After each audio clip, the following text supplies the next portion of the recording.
선생님, 마음껏 말씀하십시오.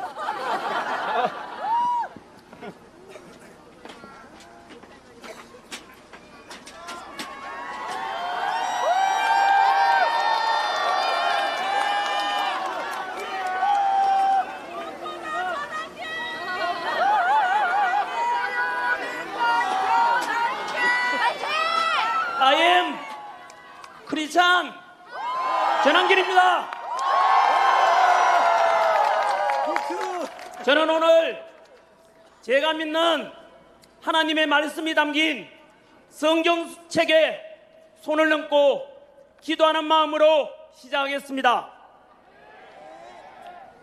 저는 하나님을 사랑합니다. 그리고 대한민국을 사랑합니다.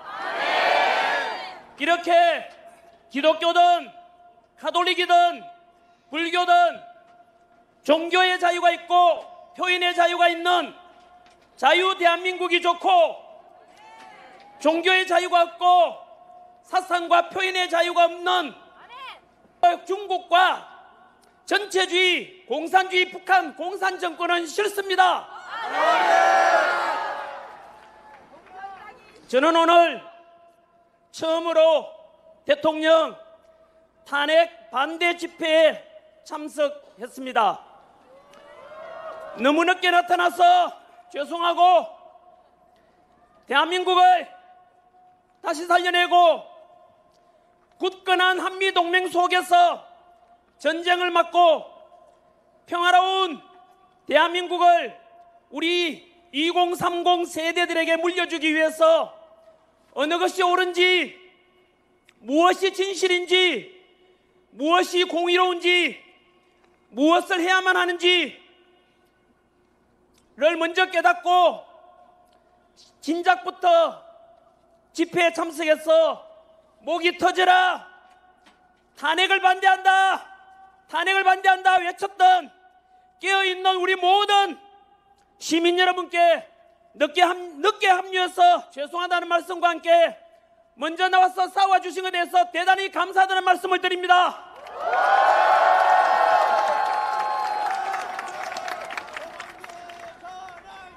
저처럼 비록 집회에 직접 참석은 못하지만 대한민국 전국 방방곡곡에서 탄핵 반대를 응원하는 수천만 명의 국민들이 이 박수를 보내고 있고, 이것을 우리가 모두가 아시고 더욱 소리 높여 탄핵 반대를 외쳐주십시오.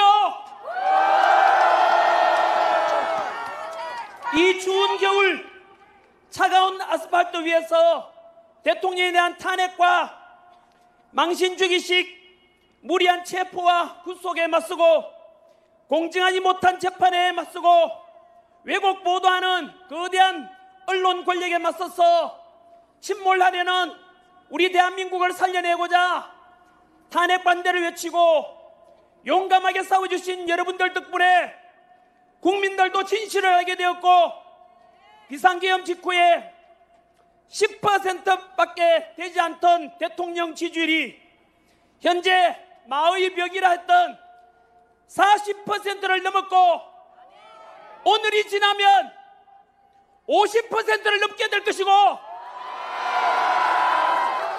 조만간 60%를 넘게 되면 윤석열 대통령께서는 100% 직무 복귀하실 겁니다.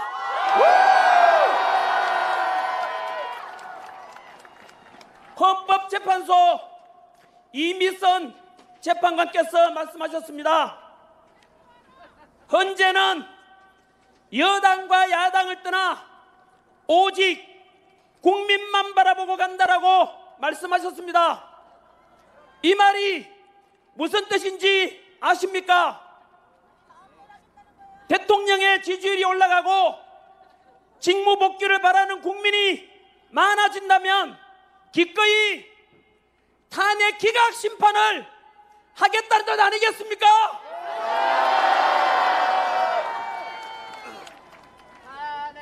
2030 세대 여러분, 그리고 모든 국민 여러분, 민주주의의 주인은 누구입니까?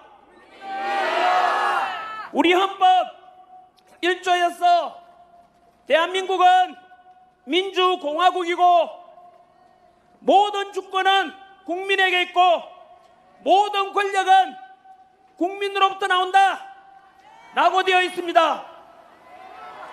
입법부, 행정부, 사법부, 그리고 헌법재판소 그 위에 누가 있겠습니까? 바로 이 땅의 주인인 우리 국민이 제일 위에 있는 것입니다.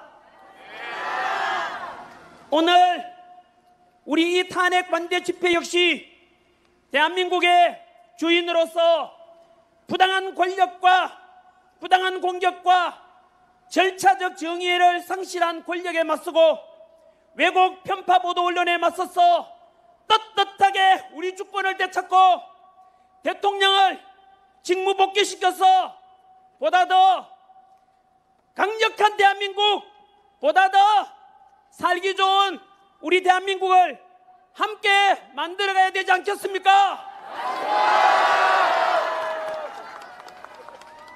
저는 정치인이 아닙니다.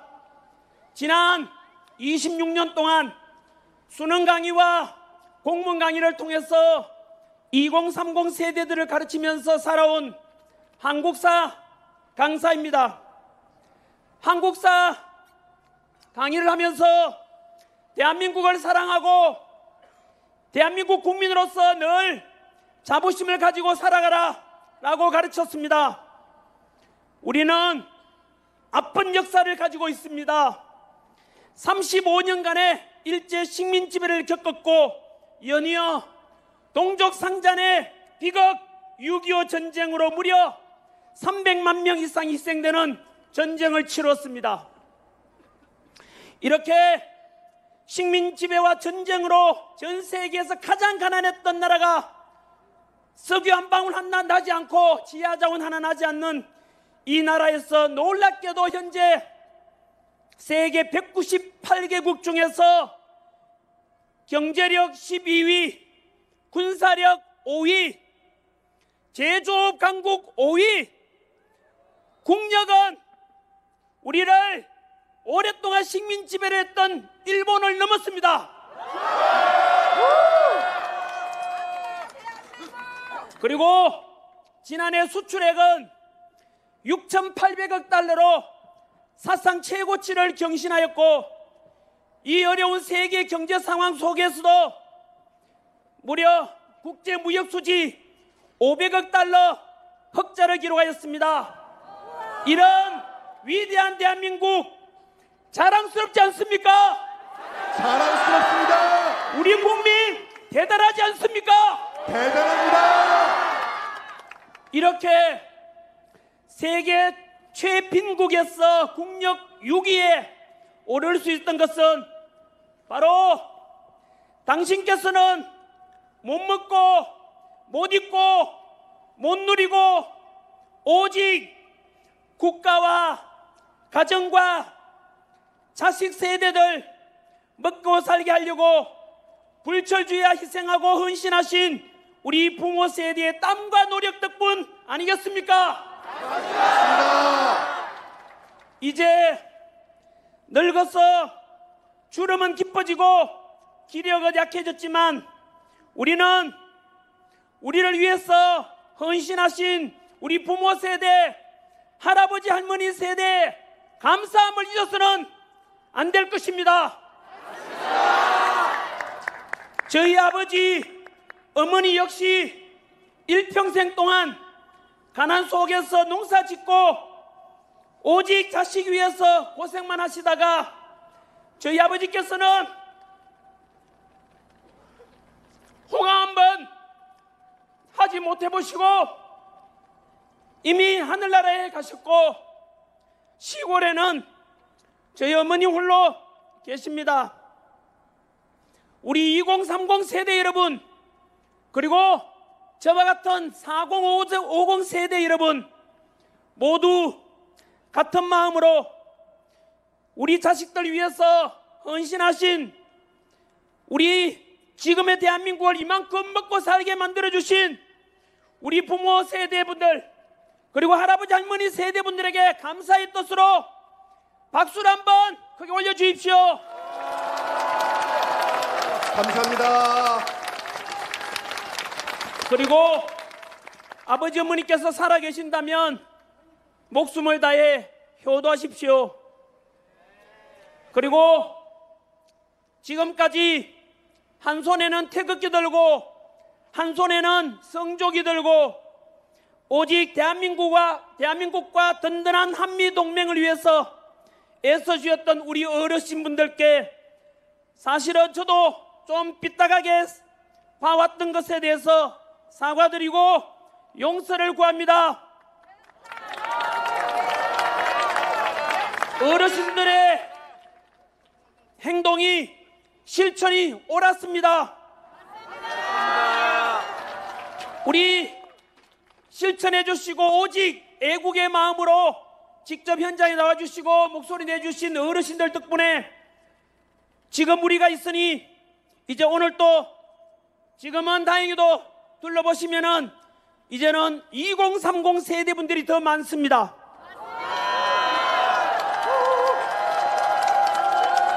어르신들 보시기에는 아직 어리고 뭐 잘 모를 것 같지만은 그래도 우리 2030 세대 이 자리에 나오는 거 보면 대견스럽지 않습니까? 잘해낼 겁니다. 한번 믿어봐 주십시오.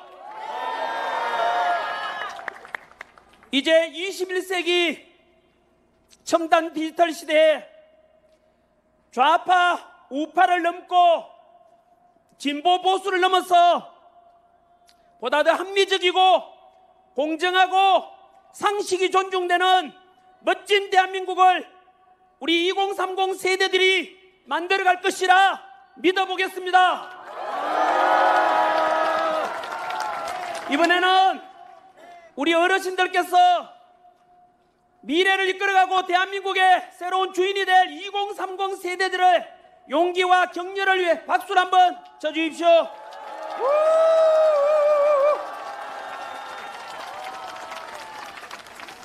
바로 이겁니다. 이번 비상계엄을 계기로 국민들이 깨어나고 정치가 얼마나 우리 생활에 모든 곳에 중요한 영향을 미치며 민주주의가 얼마나 중요한 것인지 깨닫게 되어 이제 앞으로는 좌우의 갈등을 넘고 지역 갈등을 넘고 세대 간 갈등을 넘고 남녀 간의 갈등을 넘고 노사 간의 갈등을 넘어 우리 모든 대한민국 국민들은 하나가 되어야 합니다. 나아가 남북 평화 통일을 이루고 한반도 한민족 모두가 하나 되어 서로 통합하고 서로 존중하고 보다 더 풍요롭고 행복한 21세기 선진 통일 대한민국을 만들어가야 되지 않겠습니까? 맞습니다. 그리고 45년 광복 이후 이렇게 가장 가난했던 나라에서 전 세계 국력 6위의 선진 자유민주주의를 실현하기까지는 훌륭한 지도자와 동시에 독재에 맞서서 싸웠던 민주화를 이루어낸 많은 민주화에 기여하신 분들께도 감사하는 마음을 가져야 될 것입니다. 저는 이승만 대통령을 존경합니다. 그리고 박정희 대통령, 김영삼 대통령, 김대중 대통령, 노무현 대통령도 모두 존경합니다. 지금까지 우리는 이승만 대통령을 존경한다고 하면 우파라고 하고 이승만을 독재자라고 하면 좌파로 편가르게 하고 그래서 상대방을 사잡아서 공격했는데 이제 우리 2030 세대들은 이런 기성세대가 만들어 놓은 편협된 역사관을 극복해야만 합니다. 이승만 대통령은 독재 위한 개헌과 3.15 부정선거 등의 과오도 있었습니다. 하지만 광복과 6.25 전쟁의 그 혼란 속에서 농지개혁을 통해서 소작농들에게 땅을 가질 수 있도록 해주셨고, 북한 공산당을 막아내고 한미 상호방위조약을 통해 주한미군의 주둔 약속을 받은 덕분에 튼튼한 안보의 토대를 위해서 우리는 지난 70여 년간 전쟁 없는 나라에 살 수 있었던 것입니다. 이렇게 역사는 시대 정신에 입각해서 공, 과를 균형되게 볼 수 있는 안목이 필요한 것입니다. 박정희 대통령 역시 유신 독재의 과오도 있었지만 경제 성장의 1등 공신인 것은 아무도 부인할 수 없을 것입니다. 또한 일평생 민주화 운동을 위해서 헌신하신 김영삼, 김대중 전 대통령 역시 우리는 그분들께도 역시 감사하는 마음을 가져야 할 것입니다. 진보 세력의 지지를 받아서 당선되었지만 지지자들로부터 욕먹어가면서도 한미 FTA를 체결해냈고 미국의 요청을 받고 이라크 자이툰 부대 파병을 실행하면서 확고한 한미 동맹을 다지게 했던 이런 노무현 대통령의 평가도 높이 평가되어야 할 것입니다. 이제야 밝힙니다만 저는 노무현을 사랑하는 모임 노사모 출신입니다. 노무현 대통령이 가장 심혈을 기울이며 이루고자 했던 것이 무엇인지 아십니까? 바로 동서통합, 국민통합이었습니다. 이런 노무현 정신을 또 이어받아서 이제는 남북평화 통일을 통해 남북통합까지 이루고 나아가 세계평화와 화합에도 우리가 모두 기여해야 할 것입니다. 정치에 한 발 떨어져 있던 전한길이 왜 이렇게 직접 집회에 나오게 된지 아십니까? 지난 12월 3일 비상계엄이 선포되었을 때 저는 비상계엄은 미친 짓이다, 21세기 선진 대한민국에서 무슨 비상계엄이냐고 비판하는 영상도 올렸습니다. 하지만 탄핵 정국 50여일을 지나면서 몰랐던 사실들이 많이 드러났습니다. 도대체 왜 대통령이 비상계엄을 선포했는지 그 이유와 전후 과정을 통해서 실체를 알게 되었습니다. 우리 현대사에서 거대 야당의 입법 폭주와 함께 무려 29차례의 탄핵으로 결국 대통령도 탄핵되고 국무총리도 탄핵되고 범죄자를 수사하겠다는 중앙지검장과 검찰도 탄핵시켰고 부정을 감시하는 감사원장도 탄핵. 결국 지금 대한민국은 안보 책임자인 국방부 장관도 없고 치안과 안전 책임자인 행안부 장관과 경찰청장도 없습니다. 이런 시국에 대행의 대행마저도 말 안 들으면 또 탄핵하겠다고 협박하고 있는 상황입니다. 이런 상황을 지켜보고 있는 모든 국민들은 어떻게 분노하지 않을 수 있겠습니까? 뿐만 아니라 비상계엄의 이유 중 하나, 야당의 일방적인 2025년 예산안 삭감, 들여다보면 경악을 금치 못합니다. 대통령 특활비 82억 원, 이 예산을 영원으로 만들었습니다. 조폭과 범죄자 잡는 검찰의 경비 587억 원도 빵원으로 만들었습니다. 마약 사범 잡고 치안 활동하라는 경찰의 경비 31억 원도 전액 삭감해서 빵원 만들었습니다. 옆에 우리 지켜주시는 경찰분들 보고 계십니까?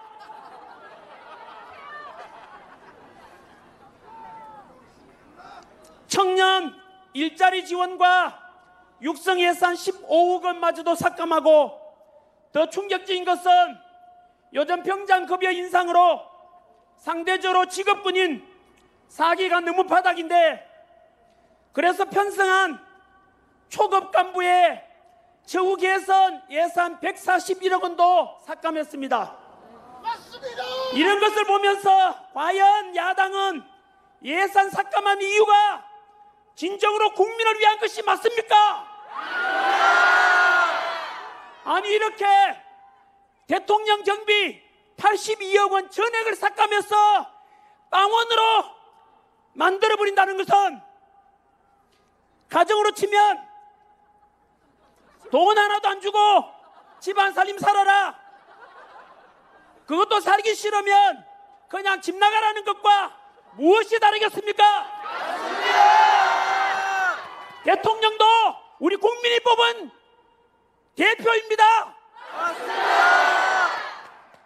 이런 상황을 지켜보면서 국민들은 이들이 과연 진짜 국민을 위한 정치를 하고 있는지 그 실체를 알아버린 것이고, 이런 속에서 진행된 탄핵 정국 속에서 편파보도, 왜곡보도의 극단을 보면서 기존 언론에 대한 신뢰가 완전히 무너졌고, 덧도 보도 못한 우리법연구회,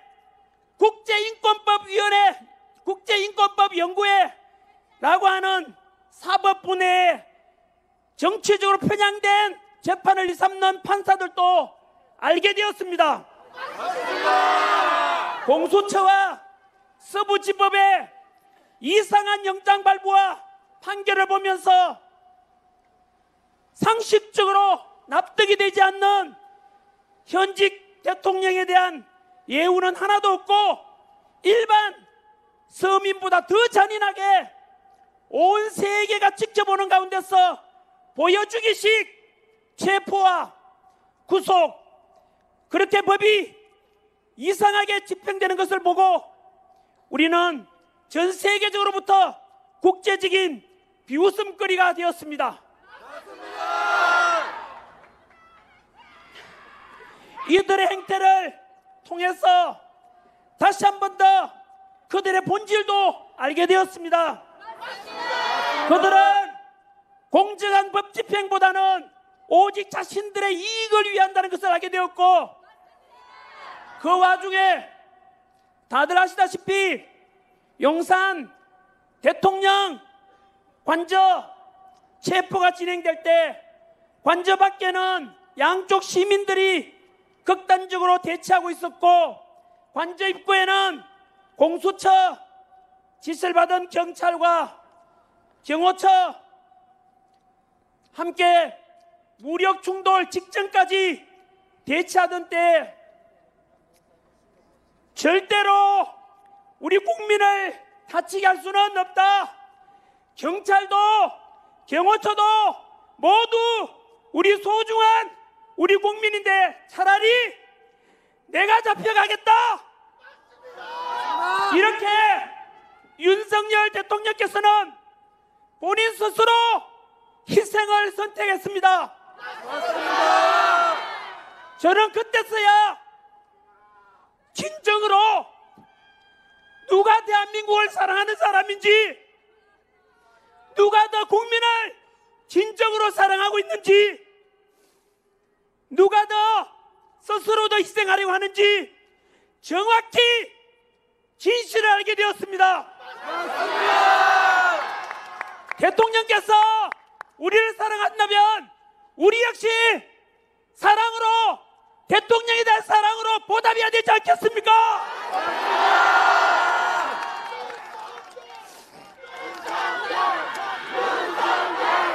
윤석열!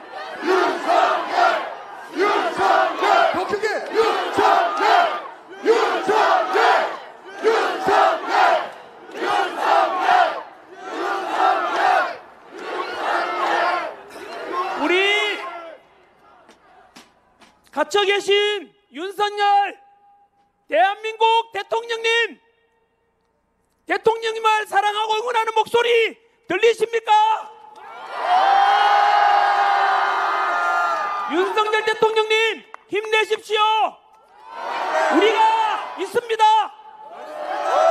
대한민국 모든 국민들이 윤석열 대통령을 기다리고 있습니다.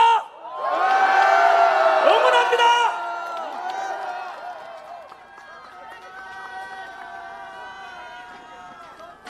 요즘 어떤 사람들은 비상계엄을 계몽령이라고 부르는 사람들이 있습니다.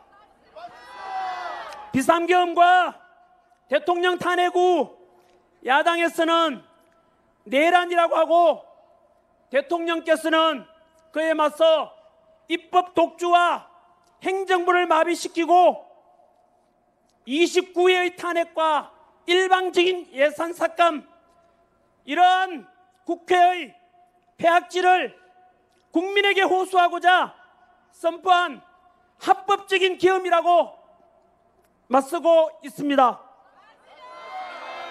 그런데 저는 법적으로는 전문가가 아니어서 자세히는 모르겠지만 상식선에서 한번 생각해 보면 역사적으로 왕이 통치하던 시대에도 그렇고 현대사에 와서 대통령이 통치하는 시대에서도 대통령이 내란을 일으켰다, 그런 역사는 사례가 없습니다.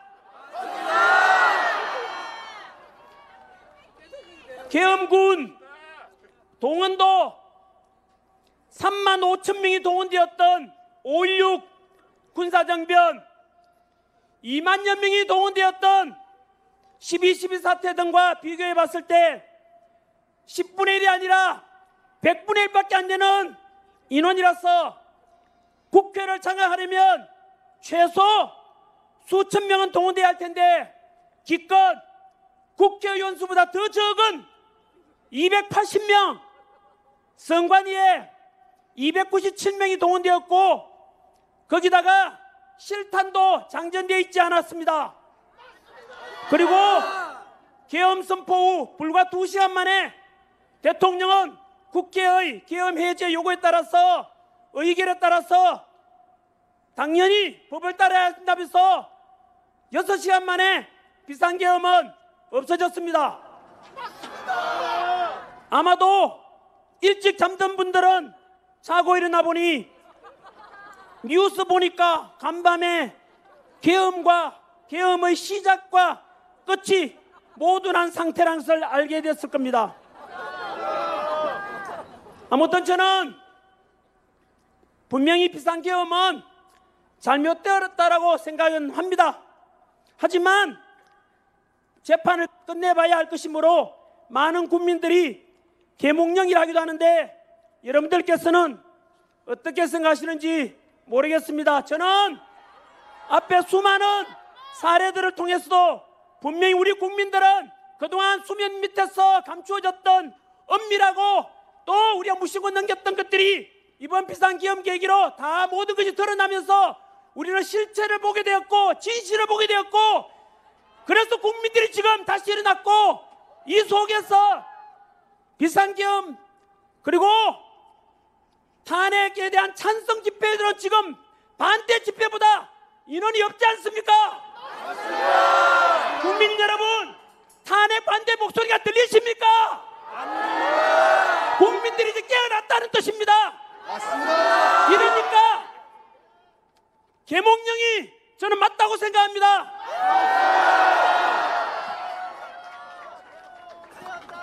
어느덧 이제는 헌법재판소의 시간이 다가왔습니다. 헌법재판소에 대해서 대한민국의 현재 가장 중대한 대통령 심판하는 기관이니까 모든 국민들은 헌재만 바라보고 있고 심판의 결과는 대한민국의 앞날에 너무나 큰 영향을 미칠 것입니다.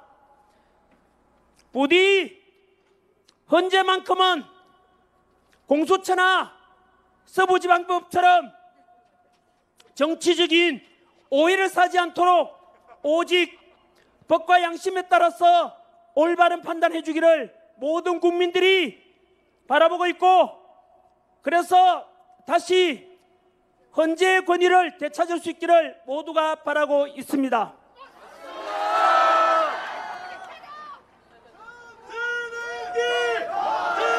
그런데 안타깝게도 이미 여러 불공정성 논란이 일어나고 있습니다.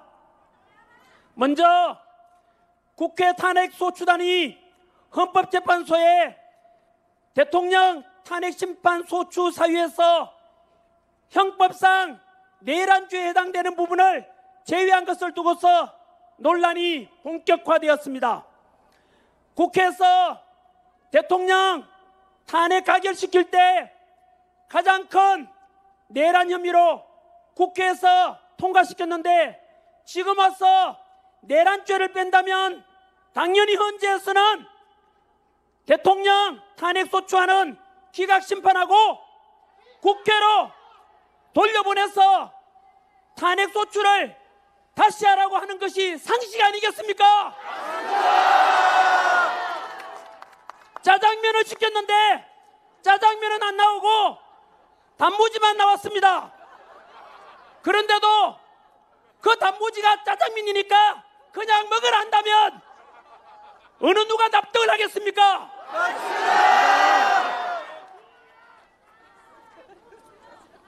그러나 헌재에서는 또 아무 문제 없다고 하면서 헌재 탄핵 심리가 진행되고 있습니다. 그리고 최근 헌재 재판관 중에서 문영배 재판관과 이재명 야당 대표와의 친분 의혹에 대해서도 역시 헌재는 개인적 관계로 심리에 영향이 없다라고 일축하였습니다. 정말로 이해가 되지 않고 납득이 되지 않습니다. 이러니까 절차적 정의와 공정성과 합리성을 강조하는 2030 세대들이 누가 이걸 믿고 따라가겠습니까? 정말 기성세대한 사람으로서 부끄러워서 얼굴을 못 들겠습니다. 우리나라 헌재도 마찬가지로 왜 이렇게 무너졌는지, 왜 이래 불공평한지 너무나 안타깝습니다. 그래서 지금 우리가 주권 행사를 위해서 이 자리에 모인 것 아니겠습니까? 이렇게 우리가 모여서 무너져가는 대한민국을 다시 살리려고, 그리고 국민 다시 통합하자, 대한민국을 정상화시키자, 이런 목적으로 모이는 것 아니겠습니까? 한 번 더 헌법재판소 이미선 재판관은 정확히 말씀했습니다. 헌재는 여당과 야당을 떠나 오직 국민만 바라보고 간다라고 말했습니다. 이 말이 무슨 뜻인지 아시겠죠? 대통령 지지율이 올라가고 직무복귀를 바라는 국민이 많아진다면 기꺼이 탄핵 기각을 하겠다는 뜻 아니겠습니까? 맞습니다. 여러분, 그러면 우리 다시 뭉칩시다. 맞습니다. 보수든 진보든 뭉쳐서 대한민국을 살려냅시다. 맞습니다. 더욱더 강한 대한민국, 통합되는 국민, 그래서 우리 2030 세대들이 보다 살기 좋은 대한민국, 상식이 존중되고 정의와 공의가 강물처럼 흐르는 그런 반듯한 대한민국을 소망하는 모든 국민들께서 함께해 주시리라 믿습니다.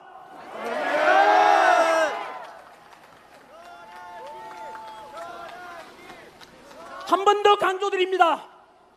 비상계엄 직후에 10%까지 떨어졌던 대통령 지지율이 현재 마의 벽이라 했던 몇 퍼센트를 넘었다고요? 40%를 넘었고 오늘 이 시간이 지나면 50%를 넘게 될 것입니다. 그리고 60%가 넘어가면 100% 탄핵 기각이 될 것입니다. 그리고 우리 윤석열 대통령께서는 다시 직무복귀하실 것입니다.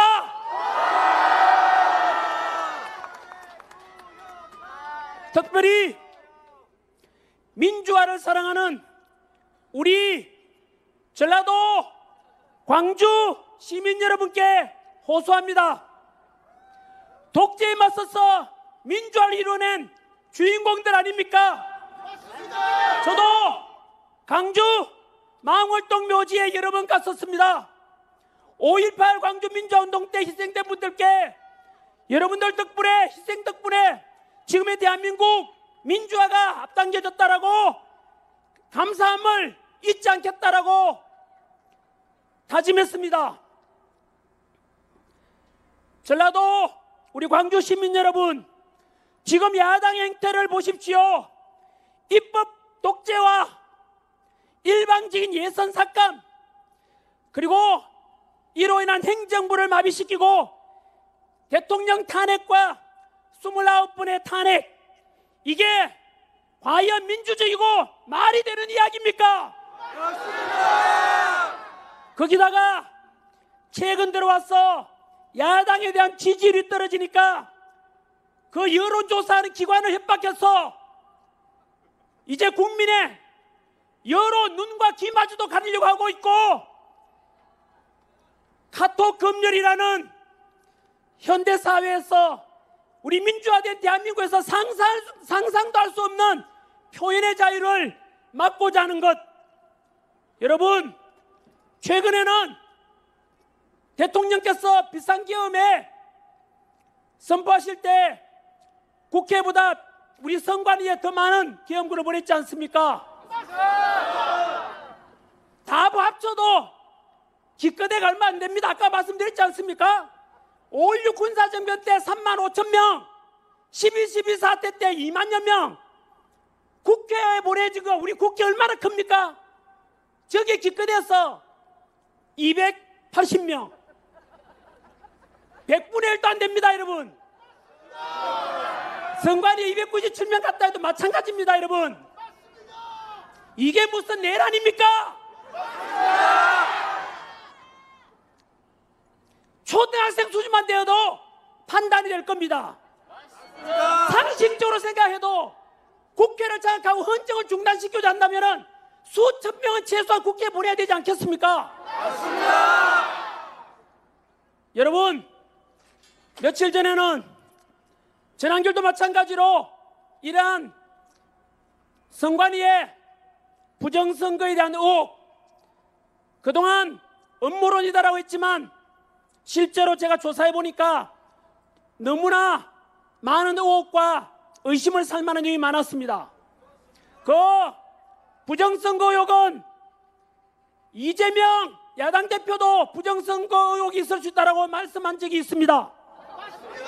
야당 국회의원도 그 말씀하셨고 여당 국회의원도 그 말했습니다. 국회의장도 마찬가지로 선관위는 믿을 수 없는 의심스러운 게 너무 많다라고 이미 방송 보도 다 됐습니다.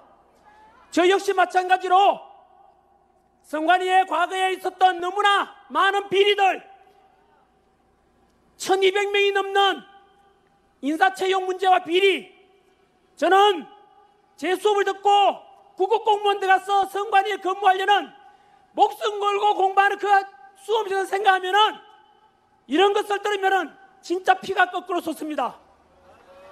여러분, 이런 제가 선관위에 대해서 야당이든 여당이든 누구든지 간에 다 깨놓고 제대로 보고 가자. 그러면 선관위가 오히려 고마워야 되는 거 아닙니까? 더 투명성 있는 기관이 될 것이고, 얼마나 좋겠습니까마는 놀랍게도 제가 선관위를 비판했는데 민주당에서 전환기를 고발했습니다. 한 번 더 말씀드립니다. 전환기는 선관위의 많은 의혹과 문제에 대해서 지적했는데 민주당에서 저를 고발했습니다.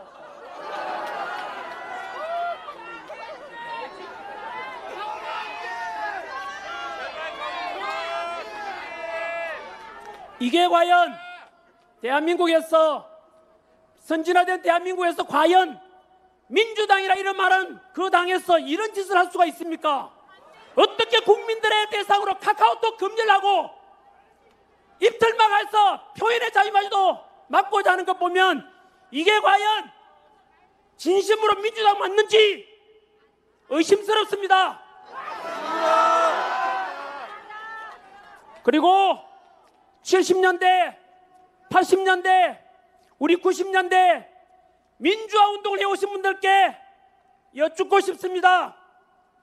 우리가 독재에 맞서서 싸우고 이뤄낸 우리가 꿈꾸었던 민주화가 지금 민주당이 행하는 이런 모습 맞습니까? 표현의 자유를 말살하고 공정과 상식은 무너지고 꼼수와 반칙이 팽배해지는 모습 다 보고 있지 않습니까? 진정으로 그런 것을 원했다면 침묵하시고, 그렇지 않다면 민주화 운동했던 분들이 들고 오르라고 목소리를 내야 되지 않겠습니까?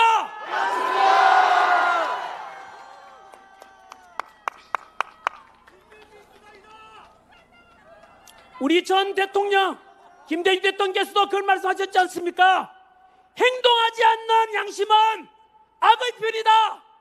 맞습니다. 이제 전국 교회에서 대학 교수님들도 각계 전문가분들께서도 이제 목소리 내십시오. 이제 또 지체하다가는 먼 훗날 내가 왜 그때 침묵했었지 아마 후회하게 될 것이고, 먼 훗날 우리 손자 손자들이 물었을 때, 그때 대한민국이 무너져갈 때, 대통령이 탄핵 위기에 처했을 때 왜 아버지 할아버지께서는 침묵하셨습니까? 비겁했습니다라고 욕먹게 될 것입니다.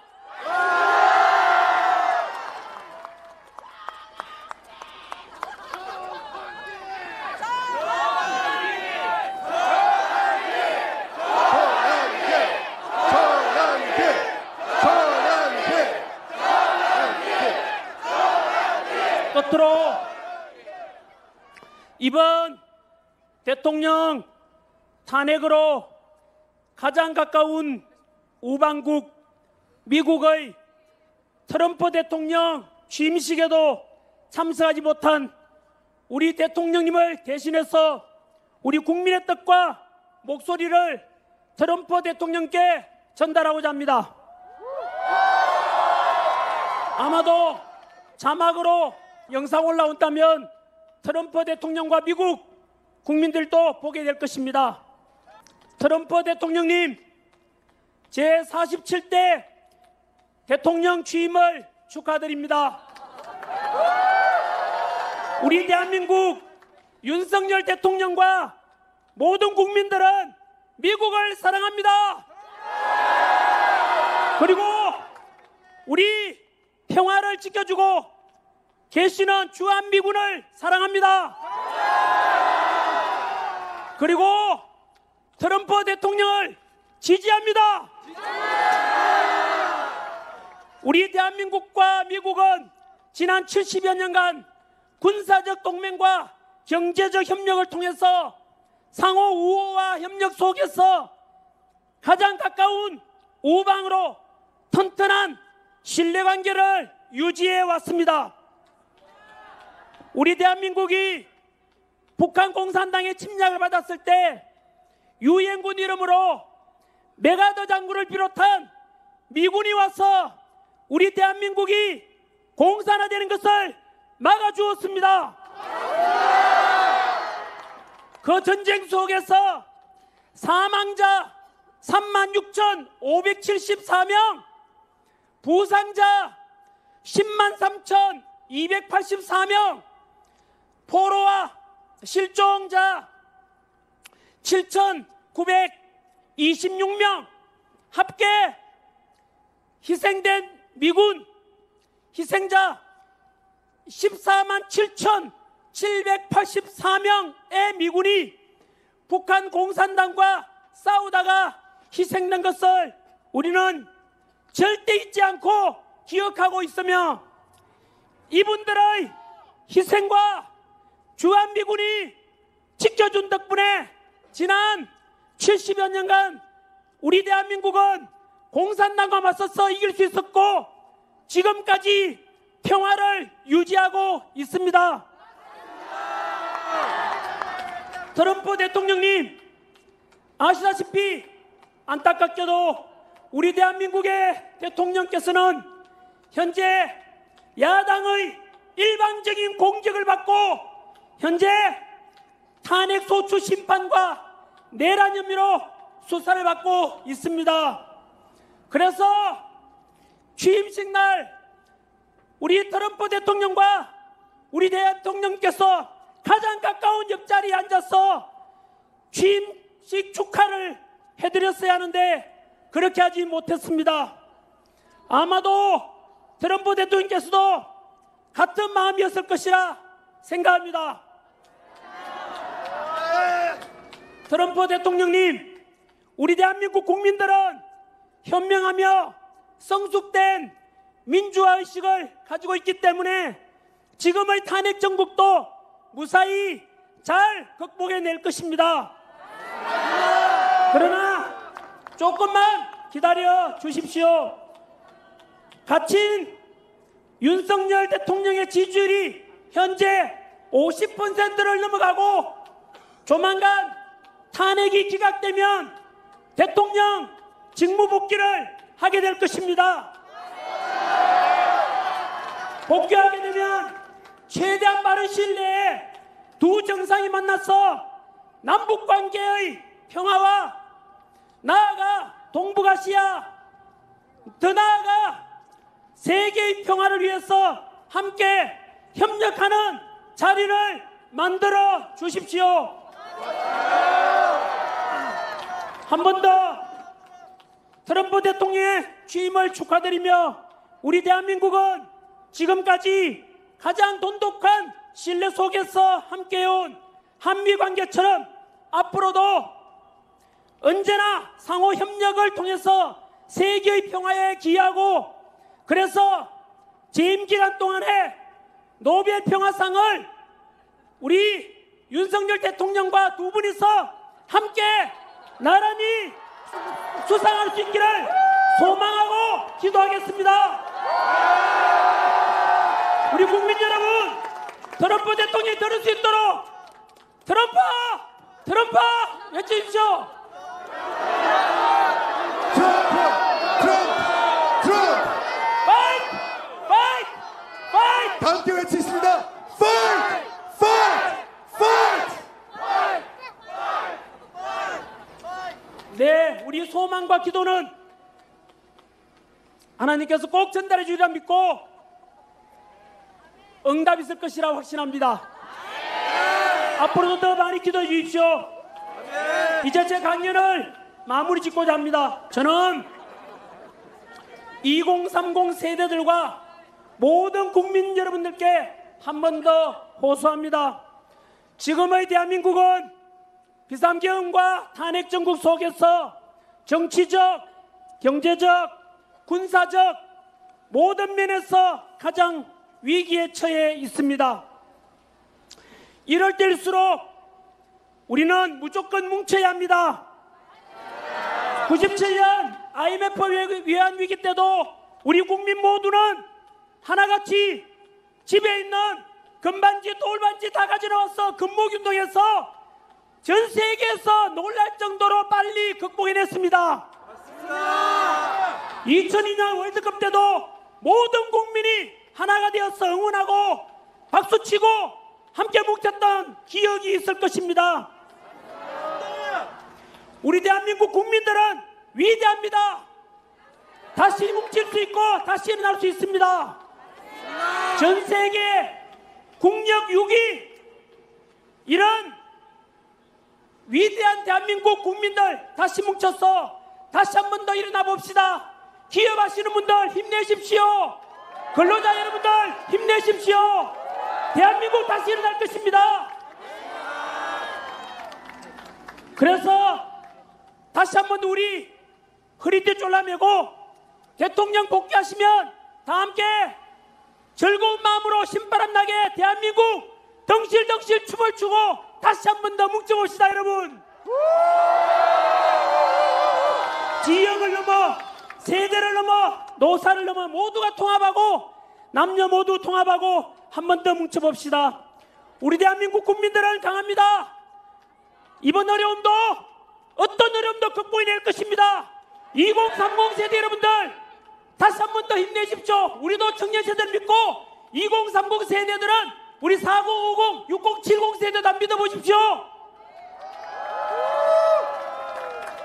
도산한 장로스님께서 그런 말씀하셨습니다. 청년이 죽으면 민족이 죽는다고 했습니다. 저는 우리 청년들이 다시 한 번 더 깨어나고 다시 해낼 것이라 믿습니다. 끝으로 아까 말씀드렸던 좋은 말씀 한 번 더 전하겠습니다. 이 비상시국에서 침묵하시는 분들, 행동하지 않는 자의 양심은 악의 편이라는 말씀 꼭 기억해 주십시오. 그리고 러시아 시인 네크라소트가 했던 말씀으로 끝맺겠습니다. 슬픔도 노여움도 없이 살아가는 자는 대한민국을 사랑하고 있지 않다.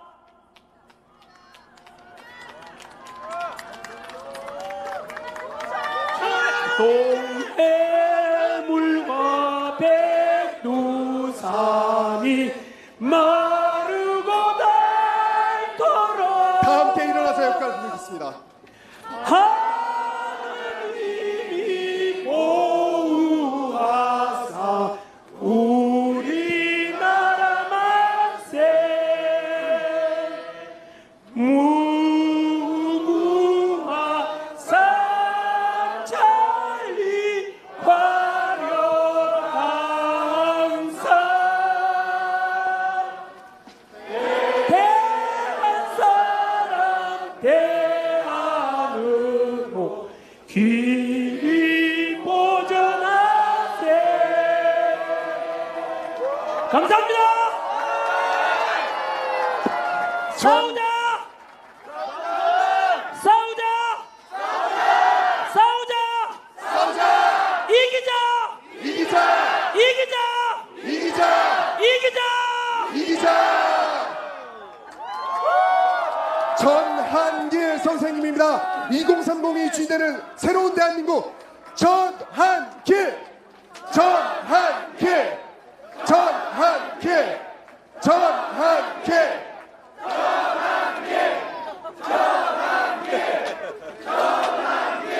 감사합니다. 우리 전한길 선생님이 대한민국과 미국과의 동맹을 이야기해 주셨습니다. 한미동맹 중요합니다. 우리 함께 코리아 USA 세 번 외치겠습니다. 코리아 USA 코리아 USA 코리아 USA. 예, 감사합니다. 네.